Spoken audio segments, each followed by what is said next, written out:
So a lot of times people feel like positive thoughts, is like a scam. So I'm a psychologist, also a musician. By now I have over 2000 hours of experience.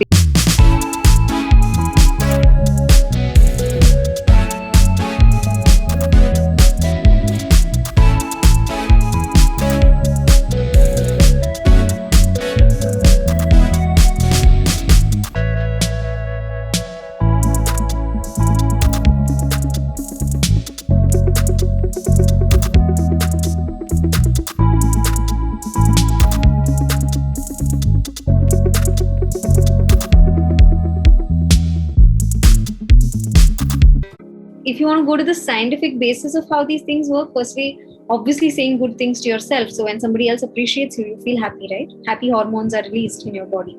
Correct. So what exactly are those chemicals or the hormones that are released when you think positively? There are a number of them. You can speak about endorphins, you can speak about dopamine also, but largely serotonin. Okay, understood. Because in affirmations, you have this thing called auto-suggestion where you keep repeating it to yourself. So does that have an impact on your mind? One example of understanding this is theory of hypnosis, which is not like not the magic hypnosis. So in that, it's found that when you repeat, you come into a groove. That's what beats do, right? They're repeated. It's the same tuck, tuck, tuck, tuck, and then any song which is groovy, which takes you to that beat, it creates a state of trance. Why do you like it when you dance? Why do you like it, say Navratri, or you move around in the same step? That's called a hypnotic state. So that's a state of mind where you're not thinking bad about anyone, you're not angry at anyone, you're not thinking about, oh my god, this person did this to me. No, you're engrossed in your music, you're engrossed in your dance. In the same way, when you're thinking positive, when constantly you're affirming yourself, your body starts behaving, and you start seeing the changes. You start noticing that in your physiology. You start becoming a more positive person. You start feeling happy in general. Yeah, that is a lot to take in. I mean, that's right. So are you trying to say that, repeating thoughts to yourself, repeating positive affirmations can lead to a mindset shift? Good amount of research is done by Dr. Alia Crum from Stanford University. She studied women who work in these hotels, who do laundry, basically the room keeping services. She told them, do you guys exercise?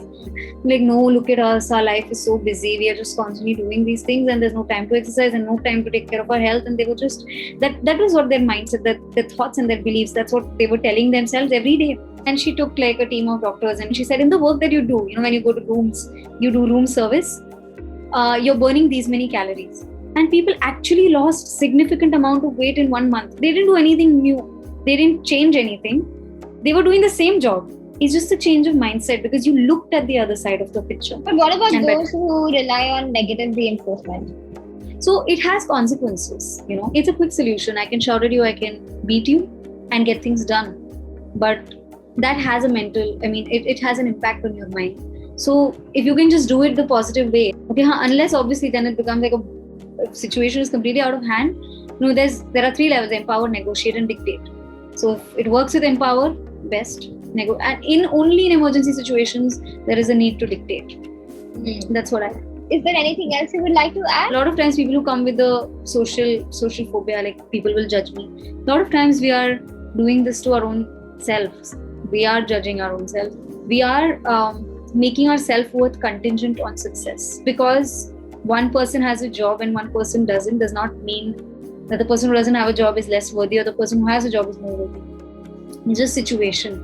So you deserve to be happy. You deserve to love yourself no matter what, unconditionally. Most of us look at ourselves very critically. We tend to overlook our positive aspects of ourselves because we are so focused on becoming a better version of ourselves. But in that bargain, we tend to forget on, actually patting our backs and be like, you've done so much, you've done a good job. Whatever you're doing is okay. I mean, somewhere you would think that that's being complacent and, being like, oh, I'm so nice and all. But it actually works in the benefit of our mind and body, right?